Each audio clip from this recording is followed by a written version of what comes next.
the word justice like we understand it, like it's simple, like it's settled. But justice is not the courtroom, not the verdict, not the punishment. Justice is something deeper. It is not about what someone deserves. It's about what humanity requires. The world confuses justice with revenge. It confuses order with fairness.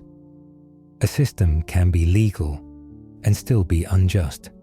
You can follow the rules and still destroy lives.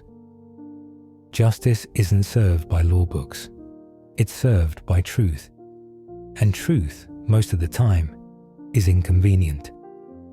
Injustice is not always loud.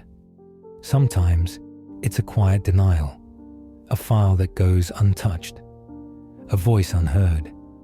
Sometimes it's systemic, baked in, a punishment that's harsher because of where you were born or what your name sounds like. The worst injustices are not individual, they're institutional, and those systems don't collapse on their own. They're designed to protect themselves. Justice has to be fought for. Justice is not about locking people away. It's about asking, what went wrong? Who was hurt? And how do we make it right? Bryan Stevenson said, "Each of us is more than the worst thing we've ever done." And if we forget that, we don't have a justice system. We have a punishment machine. Justice is not abstract. It's not a theory. It's deeply personal. If you've been wrongly accused, justice is freedom. If you've been harmed, justice is healing. If you've been forgotten, justice is being seen. True justice doesn't treat people like problems. It treats problems like they came from people, and people can change. Justice without mercy becomes cruelty. Mercy without justice becomes permission. We need both. Justice is the balance between accountability and compassion. It punishes, yes, but it also restores. It listens. It forgives where it can. And it always asks, what does healing look like? When justice fails, the damage is generational. It doesn't just break the law, it breaks trust. It tells people their pain doesn't matter, that the powerful will always win, that truth is optional. And when a society reaches that point, it stops believing in justice altogether. It replaces it with silence, or vengeance, or apathy.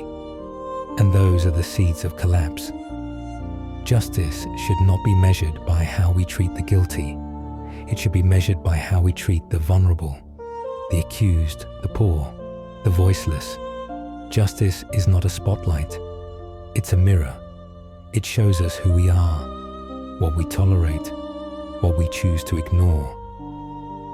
Imagine a world where justice means restoration, where the system doesn't wait for someone to break, but prevents the breaking in the first place, where a courtroom is a place of truth, not fear, where victims feel seen, and those who've fallen are offered a hand, not just a sentence.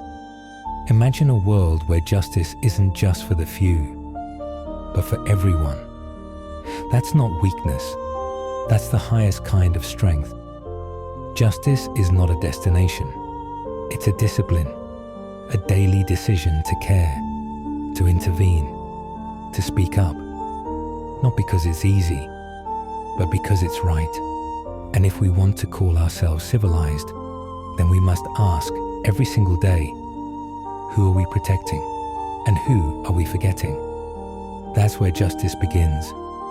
For more videos that question systems, search for truth, and speak for the voiceless, subscribe to Echoes of Reasoning, because justice starts with awareness, and awareness begins with thought.